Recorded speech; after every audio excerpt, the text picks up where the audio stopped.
परवा भारतीय जनता पक्षाची जळगाव महापालिकेतली सत्ता गेल्यानंतर भारतीय जनता पक्षाच्या सुरमा भोपाली गँगने भारतीय जनता पक्षाच्या कार्यालयामध्ये प्रेस घेतली आणि त्यात आमदारांनी 45-47 मिनिटं असंबंध अशा काही गोष्टी केल्या. 45 मिनिटापर्यंत ते बोलत होते, पण कशालाच कसलं ताळमेळ नव्हता. खरं तर कालच ही प्रेस घ्यायची होती, पण काही कारणास्तव घेऊ शकलो नाही. आज त्यांच्या प्रेसवर उत्तर दाखल आजची ही प्रेस आहे. सुरमा भोपाली गँग म्हणण्याचं कारण आपल्याला सगळ्यांना कळलं असेल किंवा शहरातल्या जनतेला कळावं म्हणून स्पष्टीकरण देतो. आपला एक राष्ट्रीय सिनेमा आहे शोले नावाचा. शोले नावाचा सिनेमा आहे आपल्याकडे, ज्याला आपण राष्ट्रीय सिनेमा म्हणतो आपला. त्याच्यामध्ये एक पात्र होतं सुरमा भोपाली. आपल्या बोली भाषेत आपण फेकू म्हणतो त्याला, फेकम पाक करणारा असं एक ते पात्र होतं. तसंच ते पात्र आमदारांचं आहे. आमदारांचं म्हणजे एकंदरीत ही सुरमा भोपाली गँग देश पातळी, राज्य पातळी ते स्थानिक पातळीपर्यंत सक्रिय आहे. ही सगळी फेकू गँग आहे, ही सुरमा भोपाली गँग आहे सगळी. सर्वप्रथम त्यांनी घेतलेल्या मुद्द्यांमधल्या एका मुद्द्याचा मला निषेध करायचा आहे. मला आश्चर्य वाटतं की 15-20 वर्ष नगरसेवक असलेला माणूस, अनेक पदं भूषवलेला माणूस, 2 वेळा आमदारकी लढलेला आणि निवडून आलेला माणूस, आपण बोलताना काय बोलतो याचं भान देखील त्यांना नसतं. कुठनं तरी म्हणी ऐकून येतात, कुठनं तरी काहीतरी उदाहरणं घेऊन येतात, कुठल्या तरी पुस्तकांना वाचून काहीतरी गोष्टी घेऊन येतात लहान पोरांच्या, आणि ते मंचावरून भाषण करताना, प्रेस वार्ता घेताना त्याचा उपयोग करत असतात. पण आपण एखाद्या गोष्टीचा आपण उपयोग करतोय ते कुठेतरी आपण त्याचा विचार केला पाहिजे की आपण काय बोलतोय. त्यांनी त्या ठिकाणी एका म्हणीचा जो उपयोग केलेला आहे, वापर केलेला आहे, त्याचा मी तीव्र शब्दात निषेध करतो. त्यांनी बोलताना असं म्हटलं की त्यांना काही पत्रकारांनी प्रश्न विचारला की सगळ्यांचे आरोप तुमच्यावरच का होतात म्हणून. तर त्यांनी त्याला उत्तर देताना असं म्हटलं की गरीब की बीवी सबकी भाभी, ही एक आपल्याकडे प्रचलित म्हण आहे, असं आमदारांचं म्हणणं आहे. मी आमदारांना सांगू इच्छितो की ती प्रचलित म्हण नाही आहे, ती कुप्रचलित म्हण आहे. ते चांगल्या अर्थाने वापरली जात नाही. त्यांनी जी म्हण म्हटली त्याच्यात प्रत्येक गरीब माणसाचा अपमान आहे, प्रत्येक गरीब माणसाच्या घरातल्या स्त्रीचा अपमान आहे, प्रत्येक गरीब माणसाच्या बायकोचा अपमान आहे. त्यांना त्या म्हणीचा अर्थ जर कळत नसेल तर त्यांनी समजून घ्यावं आणि यापुढे बोलताना जरा भान ठेवावं. अतिशय ढ असा हा आमदार, मी त्याचा निषेध करतो तीव्र शब्दात. दुसरी गोष्ट त्यांनी केली, नैतिकता, नीतिमत्ता याला आधारून त्यांनी राजीनामे दिले पाहिजे. जे भारतीय जनता पक्षातून पुढून 27 नगरसेवक इकडे आले, त्यांनी राजीनामे दिले पाहिजे. बरं, हे जेव्हा आमदार बोलत होते की आमच्याकडनं फुटून गेलेले 27 नगरसेवकांनी नैतिकता ठेवून नीतिमत्तेच्या आधारे राजीनामे दिले पाहिजे, त्यांच्या बाजूला कोण बसले होते? भगत बालाणी. इकडे कोण बसले होते तुम्हाला नाव माहिती, सगळ्यांचे नाव घेत नाही मी. तिकडे कोण बसले तुम्हाला माहिती आहे. हे सगळीकडे फिरून आले. माझा प्रवास भारतीय जनता पक्ष, मनसे आणि आज शिवसेना असा माझा देखील प्रवास आहे. म्हणून मला त्याचं भान असतं.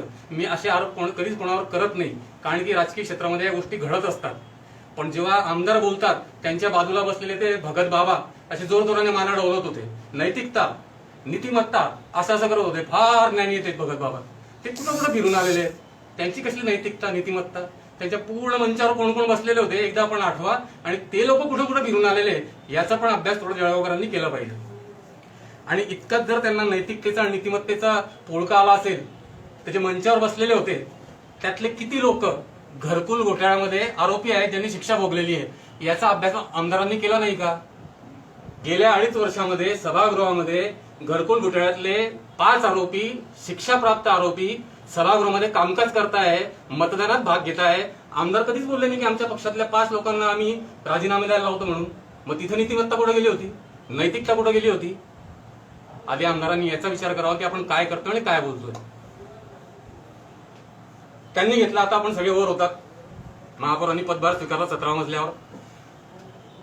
त्यांनी त्याचं वक्तव्य केलं की बघा 2च दिवसात फरक दिसायला लागलं, आम्ही दुसऱ्या मजल्यावर बसून लोकांसाठी काम करायचो, हे 17व्या मजल्यावर चालले गेले लगेच. प्रशासकीय इमारतीच्या कुठल्या मजल्यावर बसून कामकाज करायचं याला महत्व नाही. तुम्ही दुसऱ्या मजल्यावर बसून 2.5 वर्षामध्ये काय बोंब पाडली हे जळगावकरांना कळू द्या एकदा. मग तुम्ही दुसऱ्या मजल्यावर बसले आणि आम्ही 17व्या मजल्यावर गेलो, मग त्याच्यावरून काय इतकं झालं? इमारतीच्या कुठल्या मजल्यावर आपण आहोत याला अर्थ नाहीये, तुमच्या वरच्या मजल्यात काय आहे याला अर्थ आहे. आणि तुमच्या वरच्या मजल्यात काहीच नाही हे 2.5 वर्षात सत्तेच्या काळात जळगावकरांनी अनुभवलेलं आहे आणि 7 वर्षाच्या आमदारकीत पण अनुभवलेलं आहे. 25 कोटीच्या निधीवरून ते बोलले. 25 कोटी रुपये जळगाव शहराची, जिथं 6-7 लाख लोकसंख्या आहे त्या ठिकाणी शहराची वाताहत झालेली आहे. अशा ठिकाणी 25 कोटी म्हणजे नगण्य अशी रक्कम आहे. पण ते 25 कोटी भारतीय जनता पक्षाने राज्यातील नेत्यांनी आम्हाला दिले, त्याचा इतका गववा चाललेला आहे, 2.5 वर्षापासून इतका गववा चाललेला आहे. 25 कोटी रुपये कुठं गिनती आहे आपल्या जळगाव शहराच्या विकास कामांसाठी? पण ठीक आहे, आणले तुम्ही. त्यावेळेस सत्ता आमची होती, नितीन भाऊ नड्डा महापौर होते, नंतर ललित भाऊ महापौर होते. या आमदारांनी इतक्या आळकाट्या आणल्या, इतका त्रास दिलेला आहे, इतकी छळवणूक केलेली त्या 25 कोटीचे कामाचे नियोजन करण्यासाठी म्हणा किंवा कामं करण्यासाठी म्हणा, कामच करू दिले नाही त्या 25 कोटीचं. तरी सुद्धा नितीन भाऊ नड्डा यांनी फॉलोअप घेऊन पाठपुरावा करून ती 25 कोटीची कामं, त्या निधीची कामं मार्गी लावली आमच्या काळामध्ये. म्हणून काही कामं जळगाव शहरामध्ये आज दिसत आहेत. आजही आमची सत्ता गेल्यानंतर जेवढा निधी 25 कोटीतला आम्ही नियोजन करून कामं मार्गी लावले, तेवढ्याच निधीची कामं सुरू आहेत.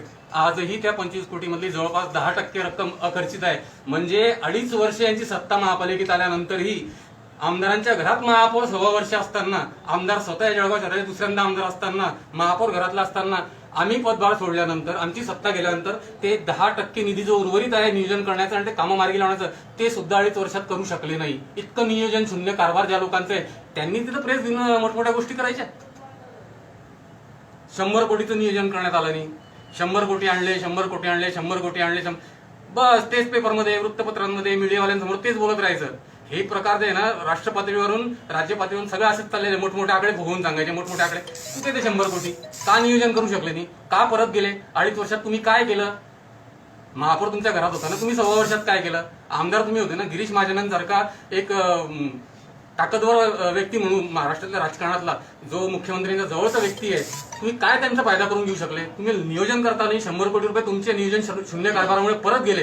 त्याच्यावर का बोलत नाही? फक्त आकडे बघून सांगायचे, कागदपत्रावर आकडे दाखवायचे फक्त. हे कुठपर्यंत चालणाऱ्या लोकांची दिशाभूल करणं थांबवा. अमृत योजनेबद्दल बोलतात. शहरामध्ये अमृत योजना जी सुरू आहे त्याचं क्रेडिट त्यांनी घेण्याचं काहीच कारण नाही. अमृत योजना ही भूमिगत गटार असेल किंवा पाण्याची योजना असेल, ही केंद्र सरकारची योजना आहे.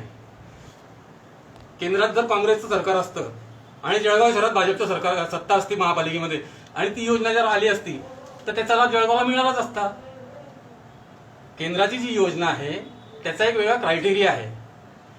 एखादी नगरपालिका, एखाद्या महापालिकेने गत काळामध्ये त्यांचं काहीतरी 20-25 वर्षाचं काहीतरी ते सगळं रेकॉर्ड तपासतात. त्याच्या आधारे काहीतरी पॉईंट्स आहेत आणि त्या पॉईंट्स दिल्यानंतर त्या क्रायटेरियामध्ये जर एखादी नगरपालिका किंवा महापालिका बसत असेल की केंद्र ती योजना मंजूर करते त्या शहरासाठी, त्याच्यात आमदारांचं योगदान 0, भारतीय जनता पक्षाचं योगदान 0. या नगरपालिकेतल्या पूर्वीच्या लोकांनी, महापालिकेतल्या पूर्वीच्या लोकांनी जे काही कामे जळगाव शहरासाठी केलेलं आहे पूर्वी, त्याच्या आधारे जे काही मार्क्स मिळतात, पॉईंट्स मिळतात, त्या पॉईंट्सच्या आधारावर अमृत योजना या शहरासाठी मंजूर झालेली आहे. हे जर इतके ताकदवर होते त्यांनी स्मार्ट सिटी आणायला पाहिजे होती. कुठे गेल्या देशातल्या स्मार्ट सिटी? ही अमृत योजना आणण्यामध्ये आमदारांचे 0 हात आहे. केंद्राची योजना आहे. म्हणजे अगदी आमदारांच्या ठिकाणी आपल्या जळगाव शहराचे जे आमदार जे अमृतचं क्रेडिट घेतात, जी योजना या शहराला मिळणारच होती, कारण की पूर्वीची कामं जे होते नगरपालिके महापालिके त्याच्या आधारावर ही कामं मिळतात, अमृतची जी मिळाली होती. म्हणजे या जळगावच्या आमदारांच्या ठिकाणी शोले सिनेमातला हरिराम नाही जरी आमदार असता तरी पण ही योजना आली असती. शोले सिनेमा बघितला ना आपण सगळ्यांनी, त्याच्यात एक पात्र होतं हरिराम नाही, तो जरी आमदार असता तरी पण अमृत योजना जळगाव शहराला मिळाली असते. त्याच्यामुळे आमदारांचं कर्तृत्व 0 आहे. त्यांनी उगाच तिथं आव्हान नये. अतिशय ढ आमदार आहे, ढ. परवा मी तुमची प्रेस बघितली, समांतर रस्त्यावर बोलत होते. समांतर रस्त्यावर बोलण्याचा अधिकार आहे त्यांना. या शहरामध्ये शेकडो लोक मृत्युमुखी पडले महामार्गावर अपघातामध्ये.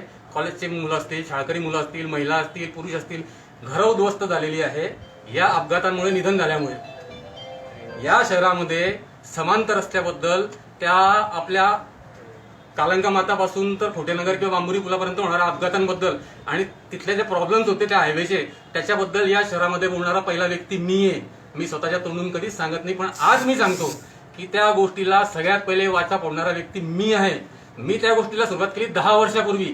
मी त्यावेळेस भारतीय जनता पक्षातच होतो. मीच आंदोलन केले, 1 वेळा नाही 4 वेळा आंदोलन केले. मी सभा घेतल्या, जाहीर सभा घेतलेल्या आहे. मी आंदोलन उभं केलंय, मोर्चे काढले. त्याच्यानंतर राधेश्याम चौधरींची एंट्री झाली जळगाव पश्चिम. त्याच्यानंतर अनेक लोक जोडले गेले, अनेक संघटना संस्था जोडल्या गेल्या आणि ते एक जन आंदोलन उभं राहिलं. ते जन आंदोलन उभं राहिलं. अनेक राजकीय व्यक्ती असतील, नितीन भाऊ लड्डा असतील, भरतदादा आमळकर असतील, यांनी चंद्रकांत पाटलांकडे पालकमंत्री असताना पाठपुरावा केला, नितीन गडकरींकडे पाठपुरावा केला. त्याच्यामागे अनेक लोकांचा हातभार आहे. जन आंदोलनामुळे, त्या रेट्यामुळे ते त्या रस्त्याचं काम सुरू झालेलं आहे. पण त्या माणसाला इतकंही कळत नाही. त्या दिवशी प्रेसमध्ये म्हणतात की समांतर रस्त्याचं काम चालू झालेलं आहे. त्या ठिकाणी समांतर रस्त्याचं काम सुरू झालेलं नाही. त्या ठिकाणी हायवे विस्तारीकरणाचं काम सुरू आहे, चौपदरीकरणाचं काम सुरू आहे. समांतर रस्त्याचं काम आजही सुरू झालेलं नाही. पण ज्या आमदाराला, जो 20 वर्ष नगरसेवक राहिलेला आहे, 2 वेळा आमदार राहिलेला आहे, राजकारणामध्ये 25-30 वर्षापासून आहे, त्याला चौपदरीकरण आणि समांतर रस्ते यातला फरक त्याला समजत नाही. तो समांतर रस्ते म्हणतो त्यांना. त्याच्याबद्दल काय बोलायचं, बुद्धीची कीव करावीशी वाटते. अतिशय ढ असा आमदार या जळगाव शहराला मिळालेला आहे. आणि जळगावकरांचं नशीब आहे की त्यांच्या दुसऱ्यांदा त्यांच्या माथी आहे आणि जळगावकर निवडून देत आहे. आनंद आहे सगळ्यात. हुडकोच्या कर्जाबद्दल कायम बोलत असतात. त्या दिवशीच्या प्रेसमध्ये पण ते हुडकोच्या कर्जाबद्दल बोलले. तुम्हाला कोणी उपद्व्याप करायला सांगितले होते? लोकांची दिशाभूल कशासाठी करताय तुम्ही? हे हुडकोचं कर्ज आपल्याला भरायची गरज नव्हती. जेवढे पैसे पेंडिंग होते त्याच्यासाठी लिगल मार्गाने, कायदेशीर मार्गाने जळगाव महापालिका आणि तत्कालीन पदाधिकारी आणि सत्ताधारी हे लढत होते. अनेक वेळा रमेश दादा जैन, नितीन भाऊ लड्डा, व्यंकय्या नायडूंना भेटून आलेले आहे. अनेक वेळा मिटिंगा झालेल्या आहे हुडको सोबत. हे पैसे आपल्याला भरायचं नाही, आपण हुडकोला पटवून देत होतो कायदेशीररित्या. आणि आपण ते पैसे भरणार नव्हतो, कारण की जेवढी आपण रक्कम घेतली होती हुडकोकडनं त्याच्यापेक्षा कितीतरी पटीने आपण जास्त भरून दिली होती. आणि त्याचा सेटलमेंट म्हणून तो विषय बंद झाला असता किंवा अतिशय नॉमिनल पैशांमध्ये झाला असता. पण यांनीच त्यावेळेस त्यांची सत्ता महापालिकेत नसल्यामुळे रमेश दादा असतील, नितीन भाऊ असतील किंवा इतर लोक ज्यांनी प्रयत्न व्यंकय्या नायडू साहेबांकडे केले, हुडकोमध्ये केले, त्या प्रयत्नांना यांनी हाणून पाडलं. आणि जेव्हा सत्ता इथं आली जळगाव शहरात महापालिकेमध्ये भारतीय जनता पक्षाची, त्याच्यानंतर यांनी हुडकोशी सेटलमेंट केलं. जे पैसे भरायची गरज नाही ते पैसे 250 कोटी अंगावर घेतले. त्या 250 कोटीमधनं ते म्हणतात की 125 कोटीची हमी राज्य सरकारने घेतली. 125 कोटी रुपये हुडकोला राज्य सरकारने भरले. तुम्हाला भरावंच लागणार आहे, कारण की ज्यावेळेस हुडकोचं कर्ज घेतलं गेलं होतं त्यावेळेस या कर्जाला गॅरंटर म्हणून राज्य सरकार होतं, कुठली व्यक्ती नव्हती. आता सत्ता तुमची असेल पण राज्य सरकारच त्याला गॅरंटर होतं, त्याच्यामुळे जबाबदारी तुमची होतीच. पण तुम्ही उगाच अंगावर घेतलं. जे पैसे भरायची गरज नाही ते तुम्ही आमच्या माथी मारले. 125 कोटी रुपये जरी भारतीय जनता पक्षाने, राज्य सरकारने अंगावर घेतले असले तरी 125 कोटी रुपयाचे जळगावकरांना गरज नव्हती भरायची, ते तुम्ही भरायला लावताय. आजही 3 कोटी रुपये दर महिन्याला त्या हुडकोच्या कर्जामध्ये भरले जात आहे, जी भरायची गरज नव्हती. हे जेडीसीसी बँकेच्या कर्जाबद्दल नेहमी बोलत असतात. जेडीसीसी आम्ही नील केली. मूर्खपणाच्या म्हणजे जेडीसीसी बँकेचं कर्ज ऑलरेडी नील झालेलं होतं. एकदा पत्रकारांनी माहिती घ्यायची की यांनी त्याच्यात कसा फक्त श्रेय घेण्यासाठी काम केलेलं आहे. आता त्यात डिटेलमध्ये बोलायला तर 2 तास लागतील. मूर्ख बनवताय. यांनी कुठलंच कर्ज फेडलेलं नाहीये. हे सगळे चमकोगिरीचे प्रकार आहेत. तुम्ही एकदा सगळ्यांनी व्यवस्थित माहिती घ्या किंवा हुडको आणि जेडीसीसी याच्यावर एक वेगळी प्रेस तुम्ही माझी घ्या. मी तुम्हाला सविस्तर सांगेन सगळं याच्यावर. राहिलं आता काय आणलं जळगाव शहरामध्ये 7 वर्षाच्या आमदारकीमध्ये काय आणलं? शिवाजीनगरचा पूल, पिंपराळ्याचा पूल. पिंपराळ्याचा पूल आजही कागदावर आहे, त्याचा कुठेच काही संबंध नाहीये. कधी होईल कोणाला माहित नाही, देवालाही माहित नाही. शिवाजीनगरचा पूल हा ब्रिटिश कालीन होता. 2015 मध्ये त्याची मुदत संपली होती. 100 वर्ष त्याला पूर्ण झाले होते. ब्रिटिशांनी तिथनं त्याच्याबद्दल माहिती पाठवली की याचं 100 वर्षाचं लाईफ आम्ही ठरवलेलं होतं, ते त्याचं आयुष्य संपलेलं आहे, तुम्ही याच्याकडे लक्ष द्या. महापालिकेची आर्थिक परिस्थिती नव्हती. महापालिकेची आर्थिक परिस्थिती नसल्यामुळे आपण ते काम करू शकत नव्हतो. त्यावेळेस नितीन भाऊ लड्डांनी चंद्रकांत दादांच्या मागे लागून, भरतदादा आमळकर यांना मागे टाकून त्याच्यासाठी पाठपुरावा केला. चंद्रकांतांनी त्याच्यात सहकार्य केलं. राज्य सरकारने काही शेअर त्याच्यात पैशांचा उचलला आणि रेल्वेने काही खर्च केला. अशा पद्धतीने त्या शिवाजीनगरच्या पुलाचं काम चालू आहे. याच्यात आमदार कुठे आले? बरं, तुम्हाला श्रेय घ्यायचंय ना, तुम्हाला पुलाचं 7 वर्षात मी श्रेय द्यायला तयार आहे की आमदारांनी शिवाजीनगरच्या पुलाचं काम केलं. ते त्यांनी केलेलं नाही. 100 वर्ष त्याचं आयुष्य संपलेलं होतं. ते करणं गरजेचं होतं. हे राज्य सरकारला माहित होतं. उद्या उठून त्यांच्या खासदार आमदारांनी उत्तर द्यावं लागलं असतं. त्याच्यामुळे त्यांनी समजा चंद्रकांत दादांनी मदत केली आणि ते पूल आज होते, त्याचं क्रेडिट आमदारांनी घ्यावं. 7 वर्षात एकमेव का त्यांनी केलं असं मी जाहीर करतो. जे त्यांनी केलेलं नाही त्याचं पण श्रेय आम्ही त्यांना द्यायला तयार आहोत. 35 वर्षात 60% रस्ते झालेच नाही शहरातले, असं आमदारांचं म्हणणं आहे. त्या दिवशीच्या प्रेसमध्ये आमदार म्हटले की 35 वर्षामध्ये 60% रस्ते झालेच नाही. 35 वर्ष आजपर्यंत पोहोचताय तुम्ही. तुम्ही निवडणुकीच्या आधी पहिली आमदारकी लढताना 35 वर्ष तेच रडगाणं. दुसरी आमदारकी लढताना 35 वर्ष तेच रडगाणं. परत महापालिका लढताना परत ते 35 वर्ष. अरे किती दिवस रडणार? या जळगावच्या जनतेने तुम्हाला निवडून कशासाठी दिलं होतं हे तुम्ही सगळे बोलले ना सभेमध्ये. तुम्ही जेव्हा निवडणूक लढले, तुम्ही आमदारकीची 2 वेळा, जेव्हा तुम्ही महापालिका लढले त्यावेळेस तुम्ही सगळं बोललेले आहेत. आणि त्याच्यावर विश्वास ठेवून, तुमच्या बोलण्याच्या सगळ्या गोष्टींवर विश्वास ठेवूनच जळगावकरांनी तुम्हाला 2 वेळा आमदारकी दिली. 57 नगरसेवक महापालिकेत निवडून दिले. मग तुम्ही आता काम करायला पाहिजे होतं ना. तुम्ही अजूनही काय म्हणतात, त्यांनी असं केलं, त्यांनी तसं केलं, त्यांनी असं केलं, त्यांनी 35 वर्ष. 2001 मध्ये भारतीय जनता पक्षाकडे सत्ता आली होती. आजच्या 20 वर्ष आधी सत्ता आली होती. 20 वर्ष आधी भारतीय जनता पक्षाला सत्ता मिळालेली होती. या 35 वर्षातनं 20 वर्ष तुम्ही मागे जा. काय केलं त्यावेळेस भारतीय जनता पक्षाला सत्ता मिळाली तेव्हा? काय बोंब पाडली? आता 2.5 वर्ष 57 नगरसेवक, इतकी शुअर मेजॉरिटी होती. राज्यात सरकार होतं, केंद्रात सरकार होतं. काय बोंब पाडली तुम्ही 2.5 वर्षामध्ये? लोकांची दिशाभूल करता, डोळ्यात धूळ फेकता, फक्त मोठमोठ्या वल्गना करायच्या, मोठमोठ्या गोष्टी करायच्या, गप्पा मारायच्या.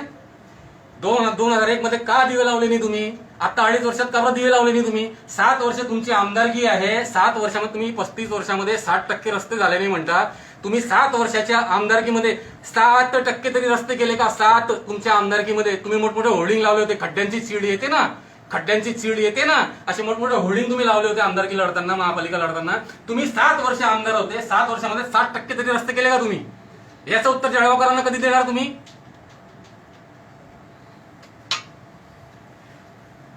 महापालिका निवडणुकीमध्ये मुख्यमंत्री स्वतः लक्ष घालतात याचं त्यांना फार आश्चर्य वाटलं. त्या दिवशीच्या प्रेसमध्ये आमदार साहेब म्हटले की जळगाव महापालिकेच्या निवडणुकीमध्ये मुख्यमंत्री स्वतः लक्ष घालतात, नगरविकास मंत्री स्वतः लक्ष घालतात. त्यांना फार आश्चर्य वाटलं याचं. मी आमदारांना विचारू इच्छितो, मी भारतीय जनता पक्षाला विचारू इच्छितो, आता काही दिवस पहिले हैदराबादला महापालिकेची निवडणूक होती. तुमचे राष्ट्रीय पातळीवरचे सगळे नेते मंडळी तिथं, राष्ट्रीय पातळीची सगळी नेते मंडळी गल्ली बोळात फिरत होती. झिंगे पकडायला गेले होते तिकडे. त्या हैदराबादच्या महापालिकेच्या निवडणुकीमध्ये यांचे राष्ट्रीय पातळीवरचे सगळे गृहमंत्र्यांपासून सगळे अनेक राज्यांचे मुख्यमंत्री, मोठमोठे खासदार, सगळे राष्ट्रीय पातळीचे नेते सगळे त्या हैदराबादला गल्ली बोळात फिरताय, गाड्या घेऊन फिरताय, रॅल्या काढताय, सभा घेताय. झिंगे पकडायला गेले होते का तिकडे? म्हणजे तुम्ही केलं तर चालतं. आमच्या मुख्यमंत्र्यांनी लक्ष घातलं, तुम्हाला त्रास होतो.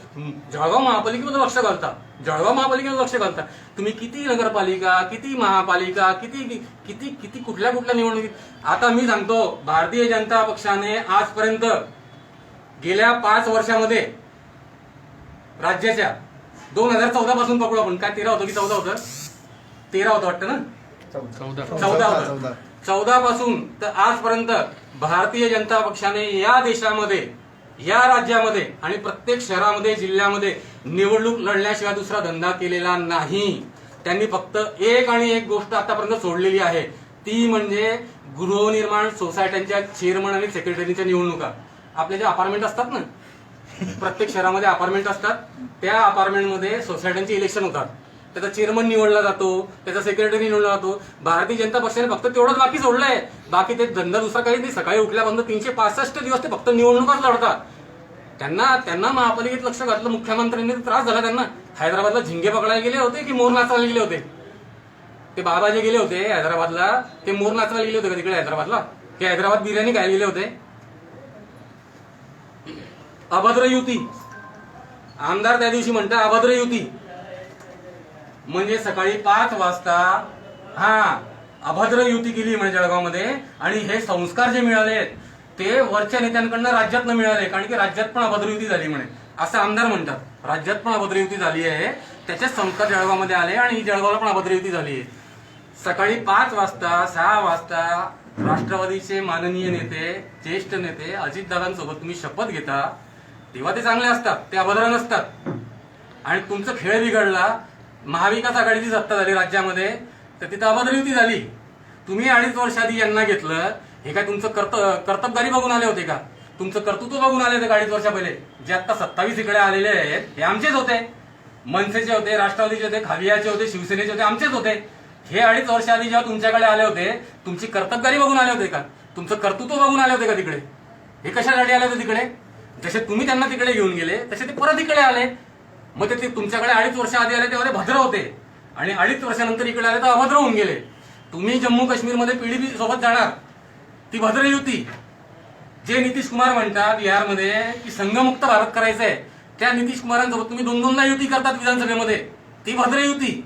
अशी एक नाही शेकडो उदाहरणं दिली या देशातले. आपला विषय जळगावचा आहे म्हणून फार बोलत नाही, कारण की मी इतका मोठा नेता नाही आहे. फार अभद्र आणि भद्र करू नका. राजकारणात असं काही राहिलेलं नाही आता. तुम्ही काय केलं 2.5 वर्षा पहिले ते जळगावच्या लोकांनी पाहिलेलं आहे. काय तुमच्या कर्तबगारीला आणि कर्तृत्वाला भाळून आलेले नव्हते 27 तिकडे. ज्या गोष्टीसाठी तिकडे गेले त्याच गोष्टीसाठी इकडे आले. भ्रमनिराश झाला त्यांचा तुमच्याकडनं, अपेक्षा भंग झाला त्यांचा तुमच्याकडनं. त्यांना काय नाव ठेवता तुम्ही? नगर रचनाचा विषय घेतलेला होता आमदार साहेबांनी. नगर रचना आपलं महापालिकेचं जे नगर रचना विभाग आहे त्यात त्यांचं असं म्हणणं होतं की तिथं भ्रष्टाचार चालतो, तिथं गैरकारभार चालतो. मी यांची सत्ता आल्यानंतर माझं सगळ्यात पहिलं आंदोलन होतं नगर रचनाच्या विरोधातलं, तिथल्या कामकाजावरच्या नाराजीबद्दलचं. मी अनेक वेळा तिथल्या अधिकाऱ्यांशी वाद घातलेले आहेत. माझे खूप वेळा त्यांच्याशी त्या गोष्टींवर झालेले आहेत. लोकांना त्रास देऊ नका, लोकांना छळू नका, लोकांची पिळवणूक करू नका. तिथल्या कारभारावर माझी नाराजी होती म्हणून मी नगर रचनाला कुलूप लावलं होतं.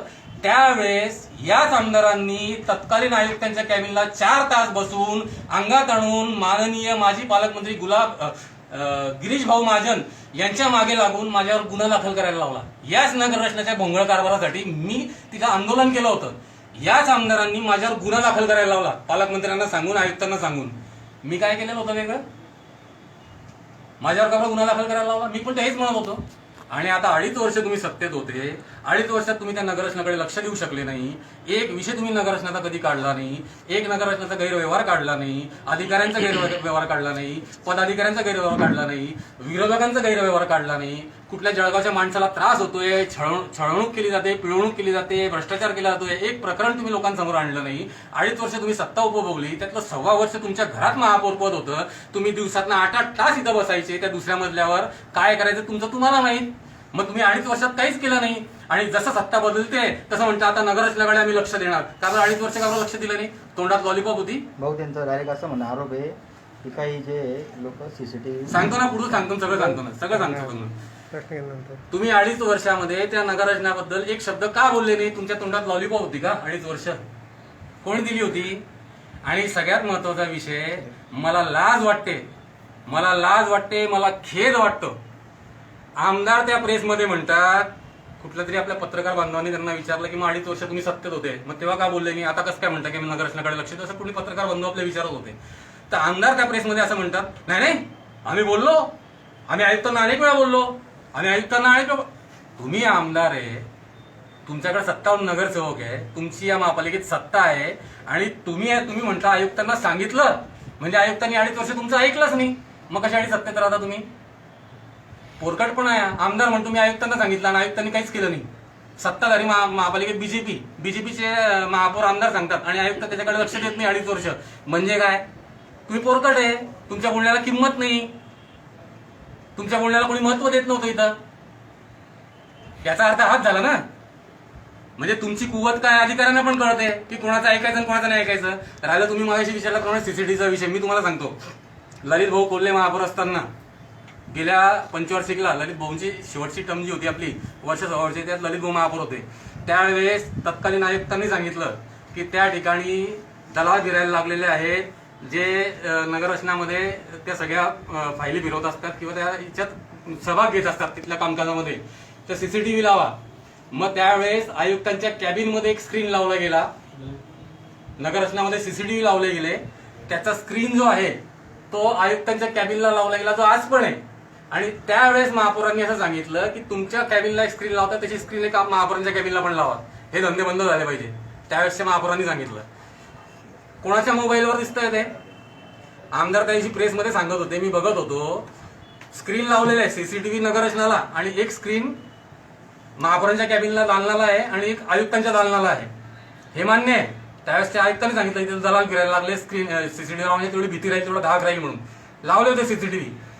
आमदार म्हणतात मोबाईलवर बघायचे, मोबाईलवर बघून सांगायचे याचं काम करा. अरे कोणी मोबाईलवर सीसीटीव्हीचं ते चालू असलेलं ते काही टेलिकास्ट असतं सीसीटीव्हीचं काय दिसतं ते सगळं ते 24 तास कोणी असं मोबाईल डोळ्यासमोर धरून बसणार आहे का की कोण आलं कोण गेलं कोण आलं कोण गेलं काही बोलायचं. हे जे आम्हाला सांगता ना की हे संस्कार वरून आले हे संस्कार यांना आले हे फेकू आहे सगळे. हे राष्ट्रीय पातळीपासून राज्य पातळीपासून स्थानिक पातळीपासून सगळे फेकू आहे. हे खोटं बोलता पण इतकं रेटून बोलता इतक्या मोठमोठ्या गोष्टी करता. मग ते आकडे असो विकास कामांच्या निधीचे किंवा या असं खोटं नाटं असो इतकं रेटून बोलता इतकं मोठमोठ्याने बोलतात यांना असं वाटतं आपण मोठ्याने बोललो रेटून बोललो म्हणजे खोटं पण घडं होईल. फेकू आहेत सगळे पेटून. यांना वरून वार्ता मिळालाय यांनी संस्कार वरून घेतले आणि तोच कित्ता इथं गिरवता जळगावला आहे. माझी विनंती आहे जशी राज्यात सत्ता गेली तशी जळगाव शहरात पण सत्ता गेली. राज्यात जसा थैथयाट चालू आहे आपण सगळे बघतो आपल्या मराठी वृत्तवाहिन्यांवर वृत्तपत्रांमध्ये जो थैथयाट मागच्या वर्ष सव्वा वर्षापासून राज्यात चाललेला आहे तोच थैथयाट इथं बघायला मिळाला मला शनिवारच्या त्यांच्या प्रेसमध्ये. माझी नम्र विनंती भारतीय जनता पक्षाला फार थैथयाट करू नका. राज्यात चाललंय थैथयाट तो पुरेसा आहे. इथं आता आम्हाला कामं करू द्या. 2.5 वर्षात तुम्ही दिवे लावले नाही आम्हाला काहीतरी प्रयत्न करू द्या कारण की आम्हाला पण आता याच्यात खूप मेहनत घ्यावी लागणार आहे. त्याच्यामुळे या फालतूच्या प्रेस घेऊन ना बडबड करणं बंद करा. तुम्ही काहीतरी बुद्धी शाबूत ठेवून कुठेतरी डोकं जागेवर ठेवून प्रेस घ्या तर